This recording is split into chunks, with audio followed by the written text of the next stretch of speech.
is something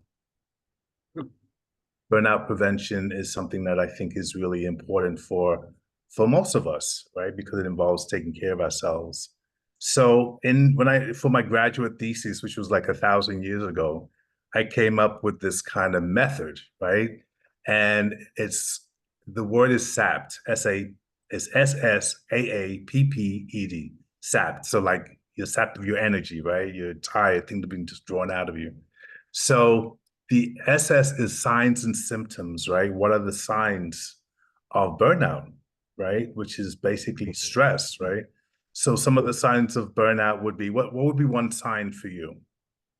For me, I wouldn't be eating right. I would be like eating like junk food or yeah, just doing like these like long periods of not eating at all and then all of a sudden just binging.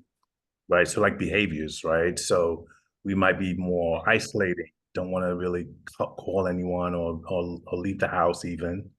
Another behavior would be just finding that you're feeling sad or you're tearing sometimes for no apparent reason, or you're watching TV and just feeling very drawn into what's going on and seeing this looks like me, I'm feeling that way. Um, and then sometimes I'm so sorry I'm doing this because I'm not as prepared. So No, you're doing not great. smooth. I'm not You're smooth. great. You're doing great. Um, and also, like you said, not eating well, right? Not sleeping well is another sign, right? Um, Sometimes eating too much, right? Eating too little, eating too much, drinking or smoking, whether it's marijuana or any other kind of mood altering substance, and sometimes that can get out of control as well. Yeah. So the very thing that we might be think that we're using as helping us over time can be very, very problematic, Right. right? Right. Right.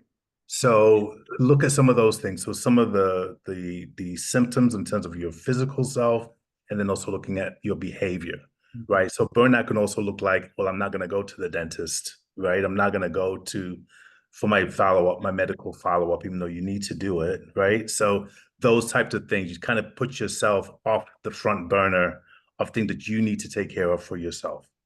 So those are signs and symptoms, right?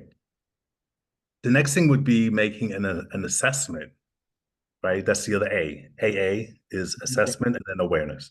Yeah. So an assessment could be as simple as asking your friends, how am I looking these days? What do you think? Do I look out of it? Do I look anxious? Do I look, whatever it is from people around you that you trust to give you feedback? Yeah. So that would be part of it. And then there's also formal, like, or more structured assessments where you can go online and you can just look up, am I burnt out? What are the signs and symptoms? What's the personal inventory I can do? And then you can come up with even like a score even, you know. I think I did this at the retreat. I did this at the retreat. I actually had like a questionnaire that I didn't come up with it. I took it from another source. And so that creates a certain level of awareness, right? So if I'm scoring 10 out of if 10 is the worst and one is I'm absolutely fine, and you're scoring in the eights and nines and even sevens, then you're looking at, well, maybe I need to look at what's going on with me. Maybe I am staying up too late, which is one of my guilty things. I'll end up staying up late because, I just want to drown out whatever I had to do today. I just want like numbing information. I'm watching cartoons or whatever, right? Yeah, yeah, but that binging is Yes. real. I've done whole weekends where it's like, Yes. where did the weekend go? And you know what? All that has its place. Yeah, yeah. The issue is to what are we using it to excess? Are we using it to the point where we're not taking care of our daily activities or daily needs, right? So the awareness and the assessment gives you, I'm sorry, the assessment creates the awareness, right? Okay, I think I do need some help in some of these areas. Um, the next part would be to create a plan for yourself, right? What is the plan? So the plan could be, I need to get up at the same time every morning. Maybe I need to get up at 6, at 7, try to create a routine for yourself, right? Which is very difficult. I mean, I'm saying it as if like, yeah, this is what you do, Right. but it's an effort. It's an intentional practice. Mhm. And it's something that you have to give yourself grace around because you're not going to just do it, Yeah. right? That's just not how human. Right. And yeah, I think it's one thing to know or feel like I intuitively need to make a change, or change needs to happen. But it's another thing to actually start implementing that change. So Correct. I sort of describe it, it's like a Grand Canyon kind of thing. Because Mhm. you're on one end, like trying to like, oh yeah, I need to make, like, I know there's a change that needs to happen, but making that change, it's a couple of steps. Is daunting. It can be very, very daunting. And also that can also feed one's in one sense one's burnout because if you feel like, oh, I should be doing this, then you're being hard on yourself. And therefore now is adding, I can't even do this for myself. It Yeah. means coming back and just trying it again, maybe using a different approach. So the plan. So again, coming up with a plan. The plan could be that you try to make it to the gym maybe one time in a week. You know, a lot of times we have these grand, like I got to go every day and 5 days out the week. Maybe it's one day, maybe it's 2 days, maybe it's just walking around the block. You Mhm. know, I mean, even I struggle with that because I'm home so much. It's like, oh, wait a minute, I didn't get out of the house today. You know, so it's like, okay, let's try to work it out. And sometimes I'm successful at it, and sometimes I'm not, you Yeah. know, but Yeah. it's something that is part of my plan.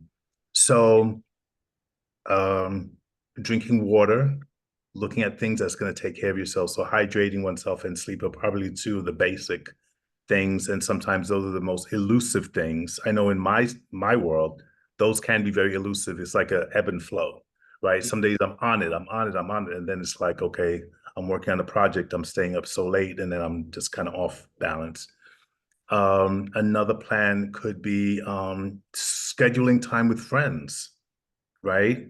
Being intentional. I know for myself, I have to be very intentional in scheduling time with friends. Like doing this project was great. Like, okay, I know I got to show up for this guy. I'm going to do this thing, and I'll see what I'll do afterwards, right? Because I still have to work one client today. But the resting is really important. So scheduling time for friends and social activities, I think, is really important as part of a plan. Each plan is like individual, right? It's up to you what that plan is, what is important to you. Yeah. Um, and so if you keep the plan in place, it creates prevention. So that's the other P, prevention. There's a plan which creates prevention, which means you're going to try to keep it going so that when there is some sense that I'm going off my path, okay, did I get enough sleep today? Did I meet up with my friends enough this month? Right. What is going on with me? So now you can kind of come up with a way to um, have a response to that mood versus just kind of flopping down on the sofa and just kind of sitting there, which is very difficult. It's Yeah. very um just to go back, another part of assessment which helps with the planning is therapy, right? Individual or group. Those are great environments to get some feedback. How am I doing? What am I doing well? Mhm. What's problematic? What's the creation of something in my own mind? What is a creation? It's actually something that's very, very concrete and very real that you have to come up with a plan. So Yeah. therapy is a very important part. Self-help books are also very important, can help with that. And going to retreats. And go to retreat, absolutely, 100%, which is where we met at a retreat. So the last part is the ED, educate, right? So educate yourself. It's consistently begin to educate yourself just about what is mental wellness, right? What is mental health? What kind of inner dialogue are we having with ourselves? Like Mhm. educate yourself that this is what human beings do, right? We have an inner world. And sometimes what we're saying is negative. Sometimes what we're saying is very positive. And sometimes what we're saying is really what our parents may have said to us that kind of echoes in the background.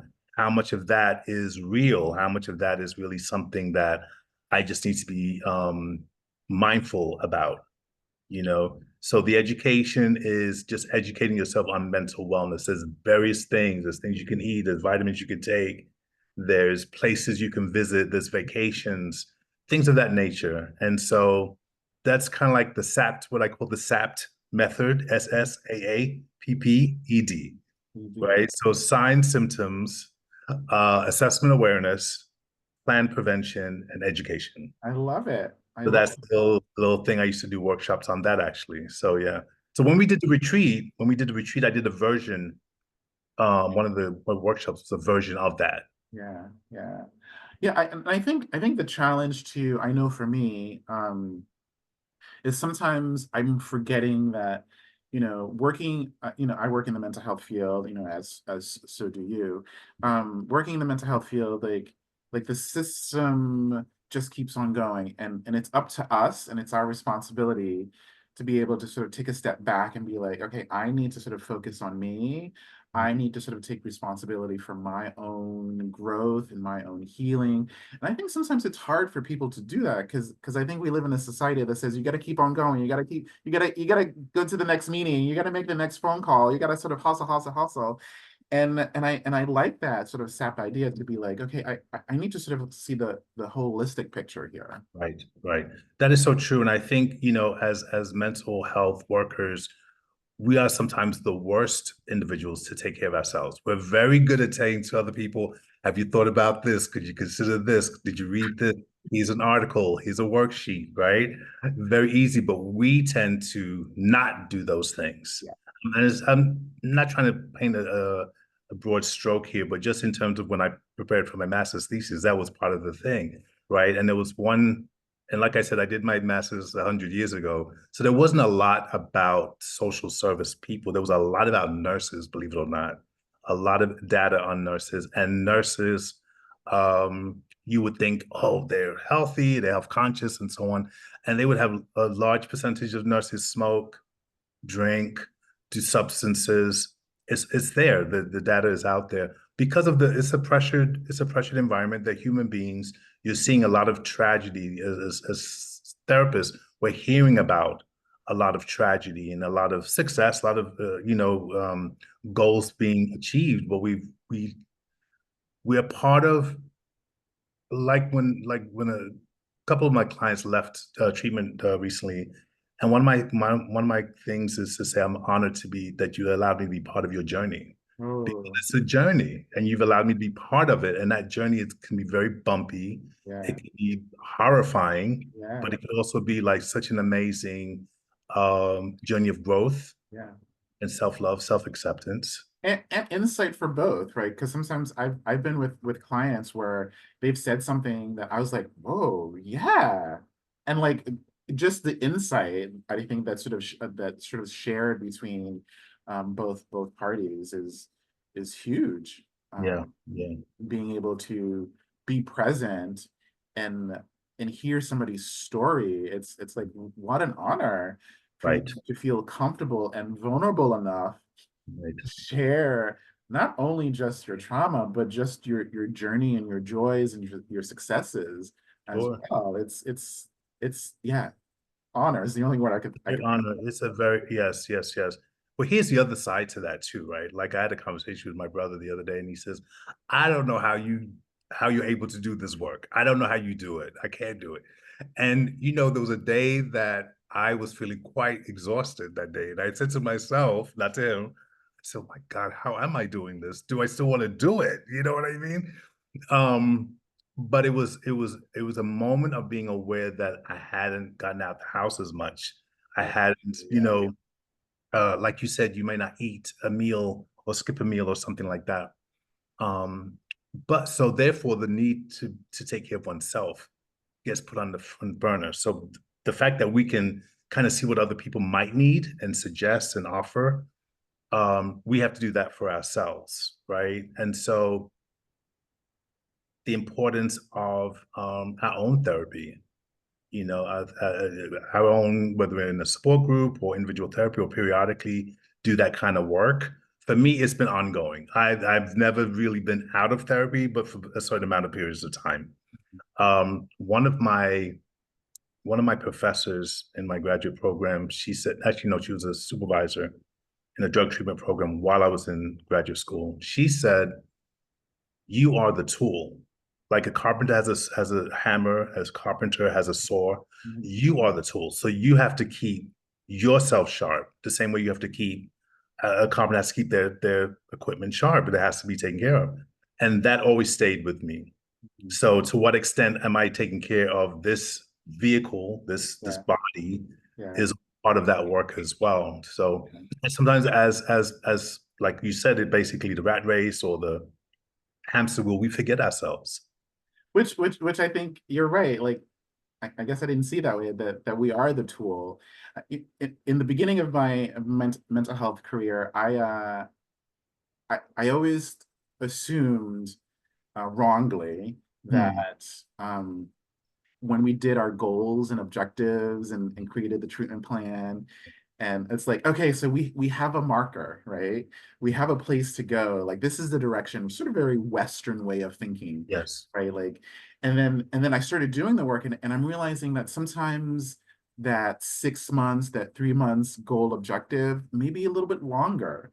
And Mm, sometimes the goal isn't correct, right? Like, I've had some folks like, oh, I want to be able to be kinder to myself, but but is that the goal, or is it something else, right? So sometimes there's a misdirection or misperception of what you think you want to accomplish. And so we find that we're having conversations about something completely different than the absolutely. goal originally. And Mhm. then for me, right, sometimes I just keep on going, and I realize that sometimes my overinvestment is sometimes adding to my burnout, right?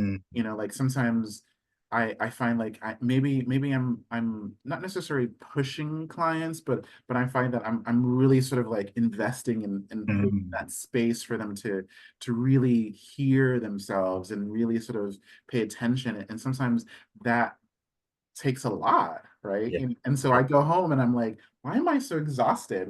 Why am I so just done? But like, Mm, I've mentally and emotionally exerted a lot of energy, and some people, I think some people don't get that is taking a lot out of you.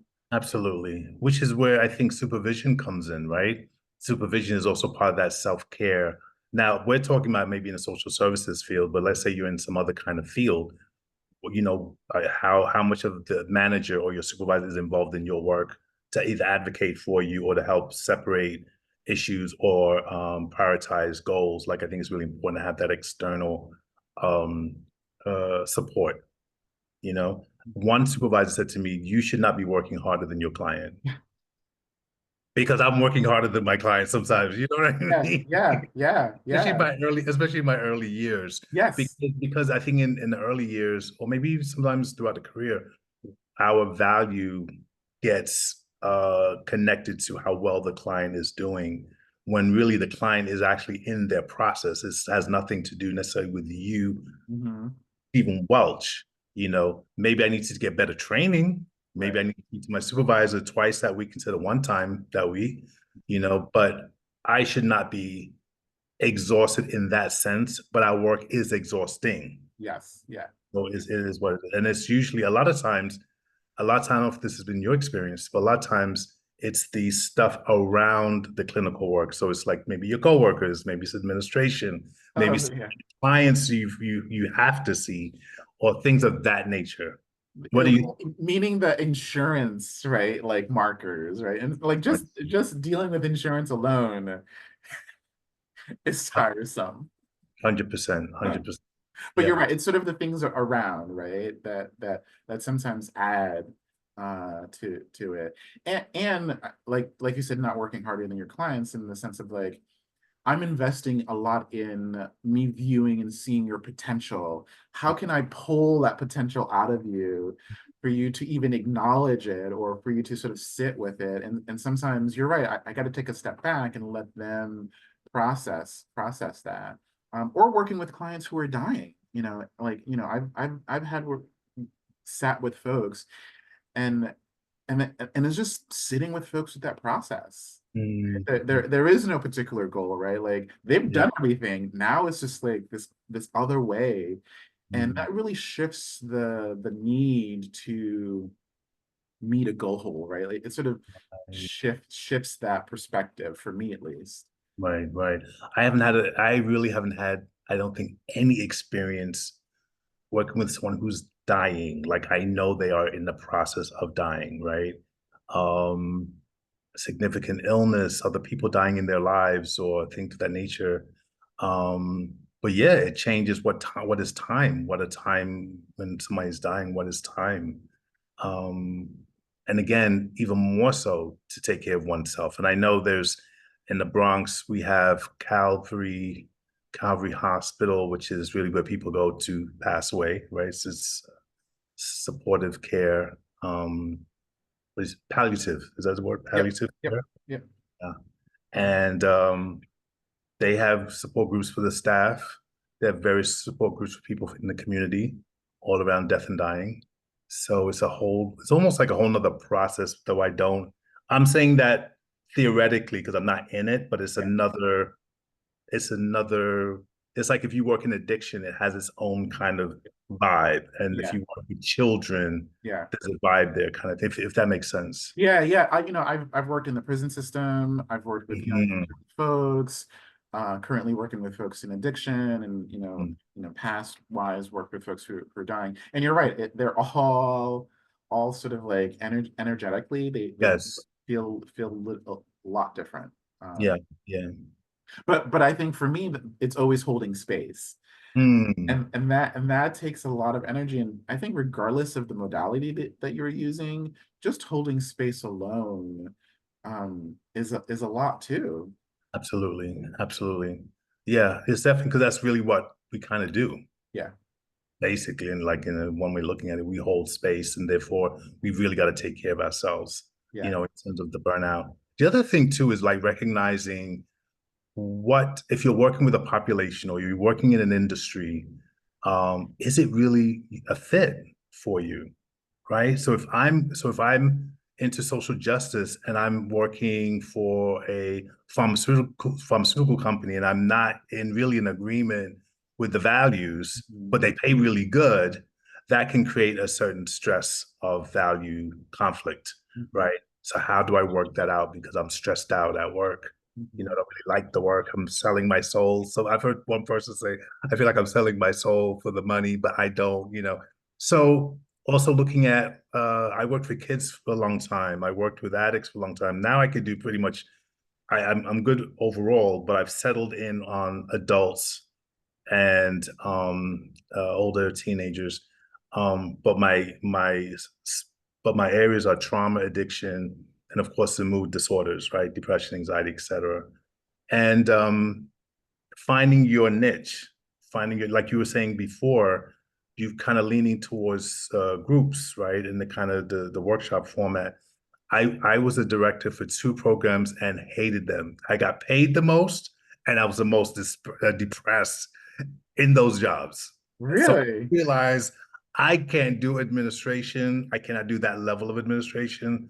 I can do our one-to-one, and I Yeah, love running groups. Groups yeah, is like the thing.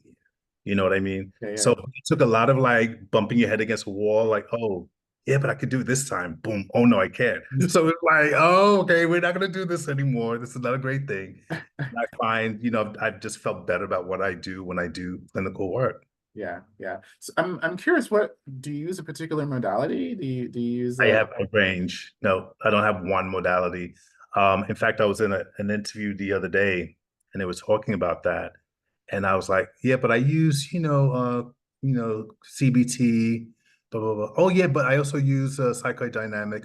And I also use motivational interview. And I'm like, all these things are like falling out of my mouth. You know what I mean? yeah, And I was like, just let her know it's not, I don't have one.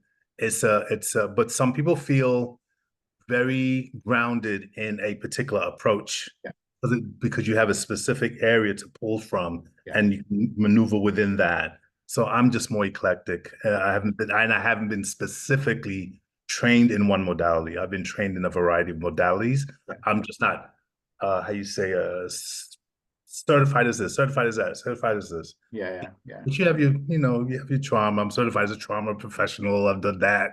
But in our work, we're so exposed to so many things. yeah. So what about you? Is that something that works for you to have a modality? Yeah, so I'm a CBT, cognitive behavioral therapy. And so I Yes. started off with that. And so I think for me, sometimes I work with clients who again is in the substance abuse realm, Yes. and clients who have mental health. And I've been working a lot, coming across a lot of clients who have psychosis and Yes. like really major depression.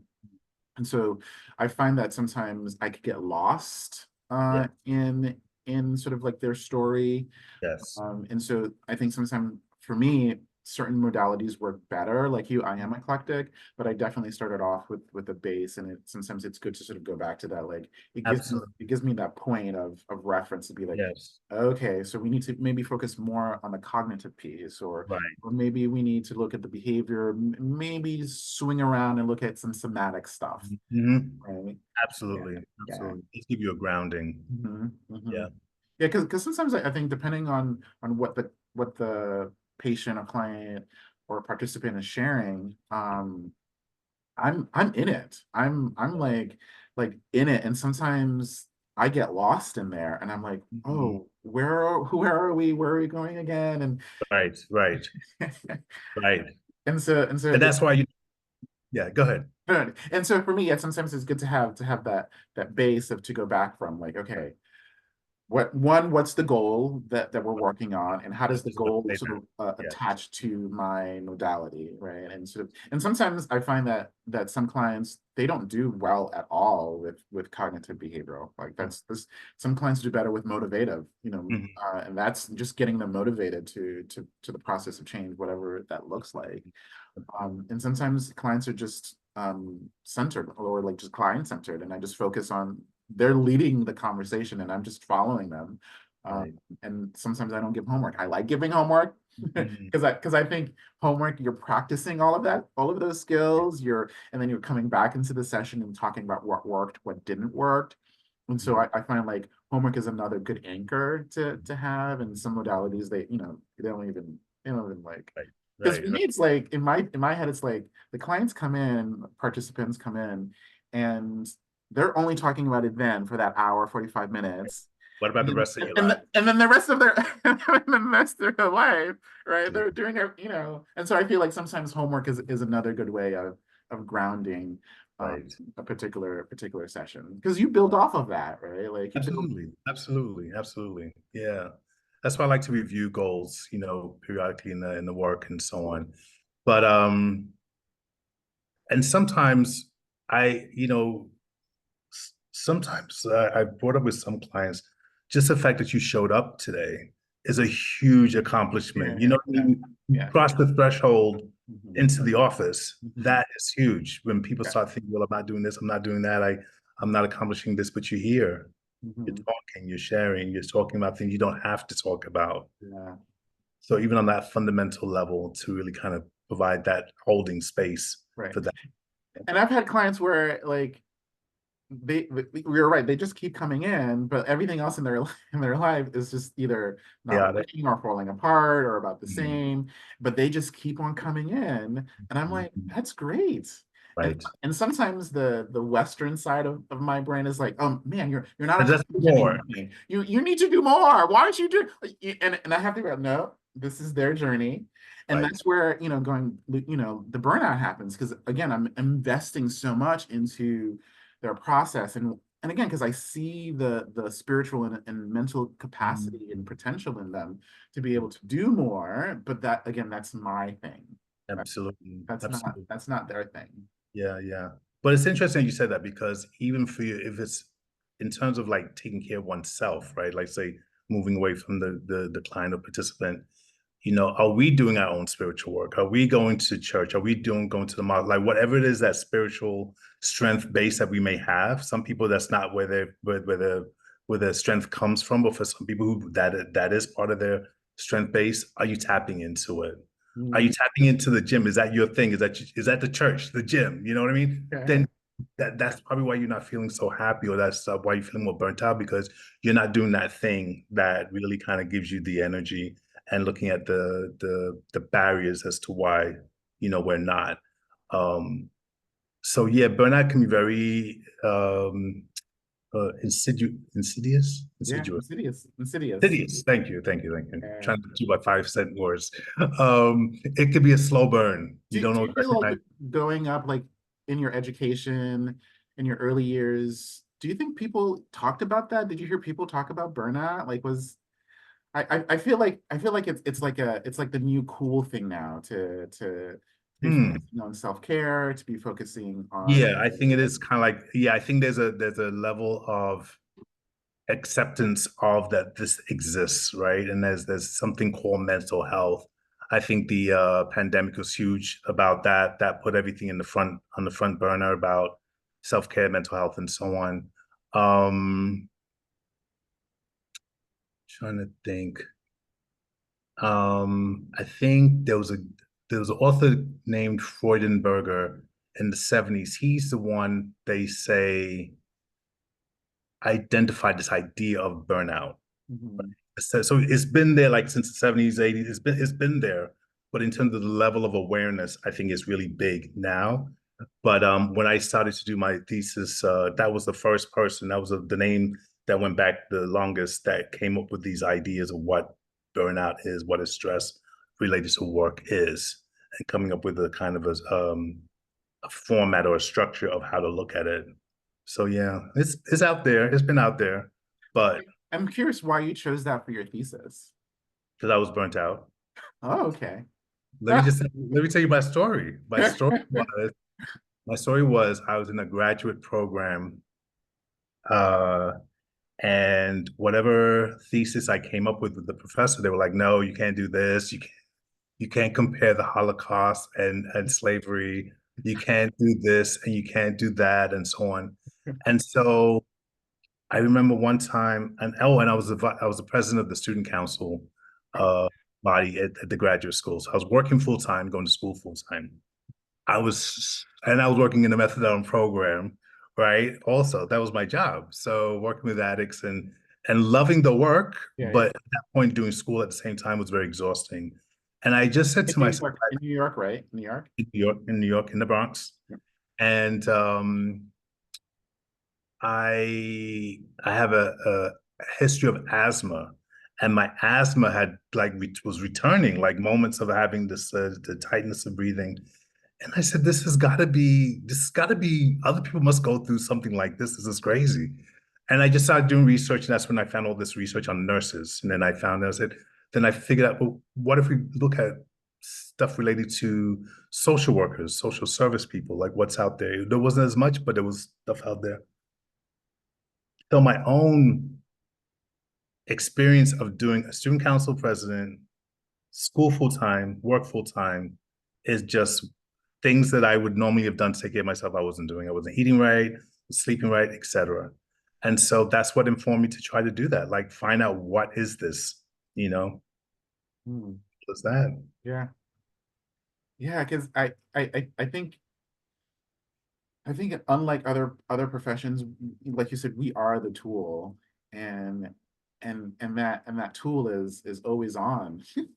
Exactly. Always on. And then how do you separate, right? How do you separate? Like sometimes, let's say, I'm sure you've had this experience where you're having a conversation with someone and they say, "Oh, you sound like a therapist right now," or "You sound like a social worker right now." And you're like, "No, I'm just talking to you." Well, what I like to do though, the joke is somebody gave me this joke. You said I'm sounding like a therapist to you. Well, here's my rate. You pay that, and I will be your therapist, right? So that way you're clear about how this works, right? So that's one way to kind of get people to like redirect. But sometimes that's part about who we are. We're kind of like maybe we're inquisitive that way, just by Yeah, nature, or just this way we've kind of like developed as adults yeah, into this kind of inquisitive mind. yeah. Yeah, I'm trying to think like what got me into the field, and I feel like I've always wanted to be a therapist. I feel like that's always Hmm. been sort of like my track. As a person who struggles with depression, and I'm always working on my sort of my own mental health. Um, that I think a part of me was like, I want to know everything about what it means to be healthy, what it means to be mentally well, Yeah. and that combination of spiritual, physical. Mind, body, spirit kind of thing. Yeah, Yeah. yeah. And so I think that sort of led me into, at first I was like, maybe I'll be a priest. But then I was like, I think mental health is a good direction to go into. Got you. Well, there's a way to pull things together in a sense, right? Yeah. For me, what got me into the profession is I was born and raised in England, right? So I came to the States when I was 15. So 15, you can imagine as a teenager going to another culture. I mean, even though we were speaking English, it's a different kind of English, Yeah. Yeah. right? So, and I'm going from what would be considered very kind of like, it might be the equivalent of like a Catholic school kind of or private school kind of looking environment to a public school in the Bronx in the 70s, which a lot of stuff was going on in the Bronx during the 70s in New York period. So uh in high school there was a guidance counselor that said she would be I would talk to her and I'm like, I don't know what to do. Like I was just so overwhelmed. And I was so happy to have somebody to talk to. And she always made herself available to me. And if she wasn't available, she would say, well, I'll be available on Wednesday at 2 o'clock. And she would be there at Wednesday at 2 o'clock. So I had this notion that is I feel better when I talk about things. Hmm. And I think that's where the bug started. Yeah. And then it just kind of evolved as I got older. Yeah. Yeah. I know that you said that you're eclectic. Does that also involve like sort of Eastern or other non-Western modes of Yeah, I'm not versed in any particular thing. okay. I'm more open. So I'm familiar with Santeria, right? I'm familiar with well, Yoruba is part of that whole West African vibe. Some aspects of Catholicism as it relates to Santeria, because a lot of the saints and the Orishas are like they're really the same thing. It's just one is a cover, a Yeah. European cover for the African root of that. Catholicism, some aspects of Christianity, like for example, not to make a broad stroke, but I guess I am. If a Caribbean person, chances are Christianity is very strong influence in how they view themselves or how the family is structured. It was a dominant religion from slavery and is very entrenched. Like in some African countries, Christianity is like the religion. Yeah. So Yeah. when I've had Caribbean clients or Caribbean descent or even African, Christianity always comes up, especially if they have the LGBT experience. It's there. It's like Front Street. You know, this is not accepted, or I got married and I had kids, but it is because of that, or the expectation. Yeah. Even if you see men, the expectation is that you have a wife and have produce some children, so that makes it even like, you know what I mean? So I'm aware of this, how can I say, this element that can come into the work, Hmm. right? Is that so to answer your question, no, but I'm familiar with, some aspects of Buddhism and I'm open. And I usually say that in the pretty much the beginning stages of our work, if there's anything of a spiritual nature that you want to bring into our work, and if it's a strength for you, I'm open. I'm open to learn. Yeah. So, Yeah. yeah. Yeah. How about yourself? Do you pull from a certain? Yeah, so outside of the sort of mainstream practice on my side practice, Yes. I do power animals. And so I like don't know how this. I'm familiar with that. yeah, so it's sort of a very sort of spiritual ancestry way of looking at working with higher or different kinds of energy. And so sometimes the energy can be in animal form. And so Mm, like a power animal or your power totem or your sort of spiritual guide. mm, So doing some animal tarot cards where we, mm, sometimes it's a dragonfly or sometimes it's a skunk or sometimes it's an eagle, and sort of looking at like what do these sort of mean on nature-wise level and sort of like their attributes as far as dragonflies or their attributes or their nature as a bear, and how does that relate to you and how can you mm, utilize that as a form of empowerment, and what message does it have for you, and looking at how do you work with either power animal or even sort of some ancestry work. mm, Yeah, and so I feel like on my side practice, it's really it's taken out of the realm of, I guess, talk therapy Yes. to a certain degree, Mhm. and put in the realm of how can we sort of sit in our bodies, Mhm. a little movement, Mhm. and more sort of listening internally, Mhm. Mhm. and less me talking. And more the energy, right? Just understand what energy is getting generated at any particular time, and how can it work for you or against you in whatever form Yeah, that may take, something like that. yeah, yeah, yeah. Now you mentioned like shadow work too. I think you mentioned shadow work. Can you tell me more about what that looks like in your practice? Yeah, so this again is sort of like on my side practice, Yeah, yeah. not so much more so my mainstream practice, Right. where looking at shadow work and looking at that part of ourselves that either we're ashamed of, or that part of ourselves that we don't want others to see, or sometimes it's our addiction, and that we're not being honest with the people around us, that we are addicted.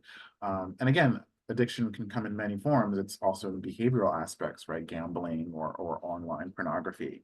Mhm. And so in the shadow work, we're sitting with that part of ourselves that we are either ashamed of or we feel guilty about, and really owning it, and Mm. really sort of sitting with it, and really saying like, yeah, sometimes I do get jealous of other people. Admit it that you get jealous of other people, right? Sometimes I get angry with this particular person, and like, okay, let's own that anger. You don't have to justify the anger. You don't have to sort of give it a reason. And sometimes it's good to sort of Mm. find a reason, but I think for the most part is that we're always trying to either project a form of ourselves, specifically awkwardness. Like, people just don't want to be awkward anymore. Mhm. And a couple of years ago, I just like, I'm just gonna embrace my awkwardness.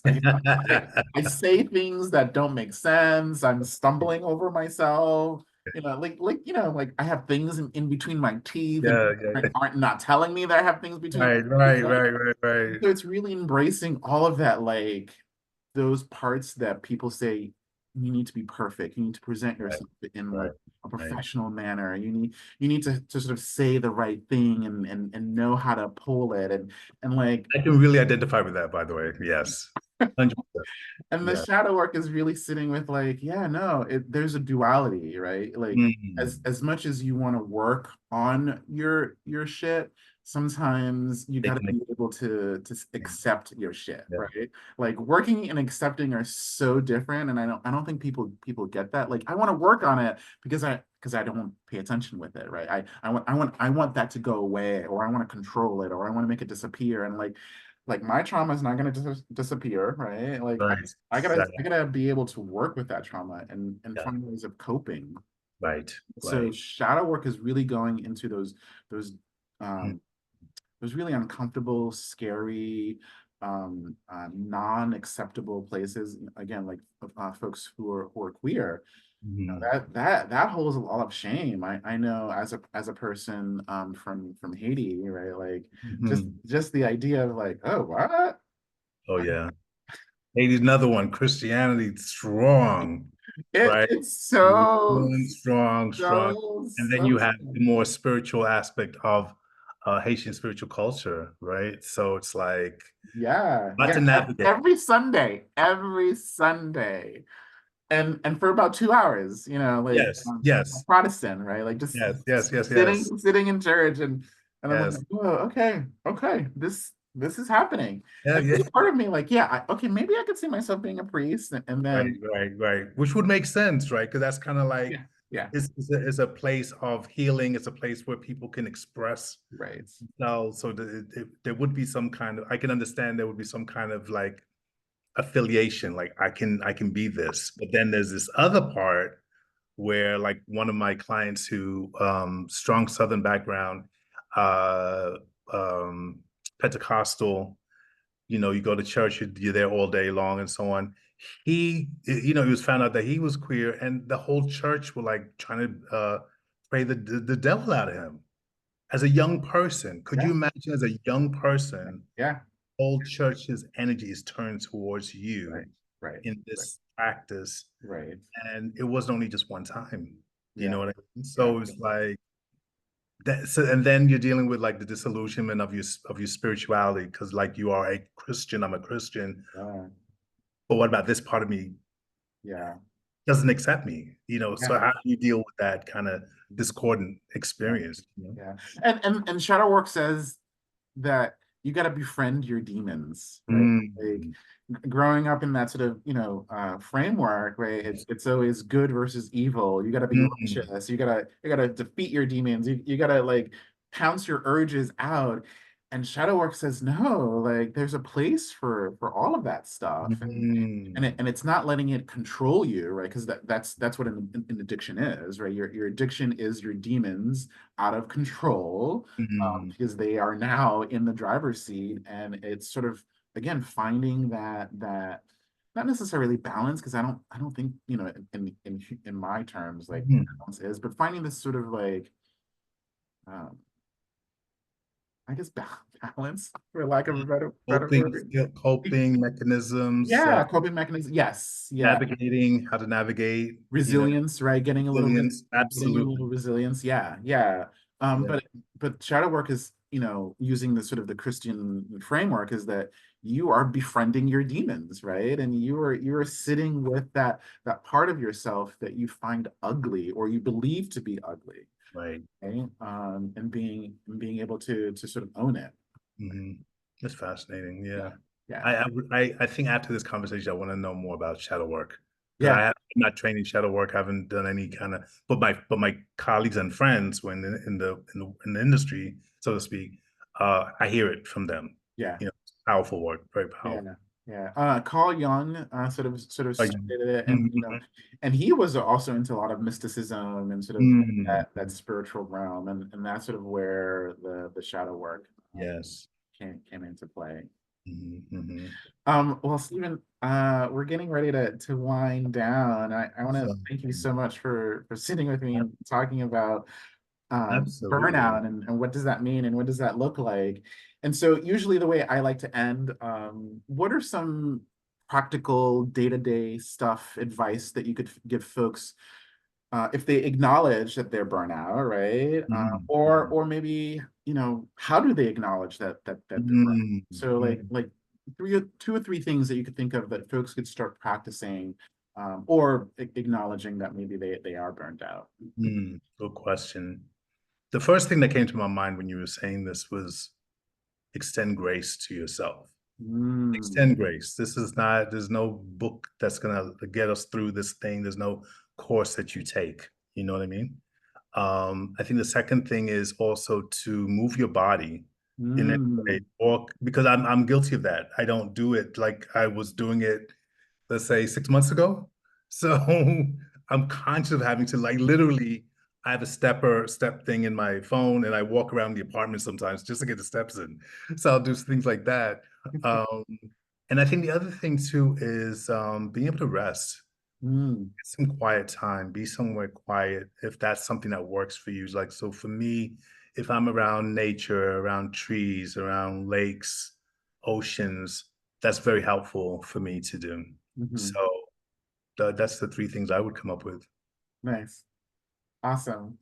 And on that note, we're ending, and thank you so much. Awesome. And Absolutely. I hope that the editing makes me look like I'm making sense. I'm all over the place. So thank you you. made perfect sense. Made perfect sense. Thank you for the opportunity. I'm glad I was able